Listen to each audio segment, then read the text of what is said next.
Hello everyone, কেমন আছো সবাই? চলে এসেছি নতুন একটা মিনি ব্লগ নিয়ে। এটা ছিল জামাই ষষ্ঠীর মিনি ব্লগ। আর এটা পোস্ট করতে একটু লেট হয়ে গেল। সকাল সকাল স্নান টান করে অনুপ বসে পড়লো খেতে। মা ওকে খেতে দিয়ে দিল দই চিড়ে, আম কলা এগুলো সব দিয়ে। তারপরে ও খাওয়া দাওয়া করে নিল। বাবানকে ডাকছিল, বাবান এখানে সোফায় বসে আছে, ক্যামেরার সামনে আসবে না। তারপরে আমি রান্না করতে করতে গরমে হয়ে গেছে বিহার। মাকে একটু হেল্প করে দিচ্ছিলাম, কারণ মা একা একা হাতে সব কিছু করছিল। তারপরে দুপুরে খাবারটা তাড়াতাড়ি হয়ে গেছিলো, মোটামুটি একটার মধ্যে আমাদের সব রান্না কমপ্লিট। প্রচুর খাবার ছিল, অনেক রকমের। এত কিছু তো এখন ভয়েসে বললে ইনকমপ্লিট থেকে যাবে পুরো ভিডিওটাই।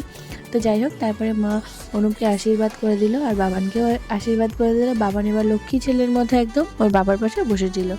তারপরে মার যেসব গিফট টিফট দেওয়ার সেই সব দিয়ে দিল, আর কিছু ফল টল দিতে হয় সেই ফলগুলো দিয়ে দিল। আর তারপরে গিফট নিয়ে ওরা আবার মাকে গিফট করে দিল। তারপরে মা খেতে দিল। ব্যাস এইভাবে আমাদের জামাই ষষ্ঠীটা কেটে গেল সিম্পলভাবেই, তবে দারুণ কাটলো। তোমাদের কেমন লাগলো?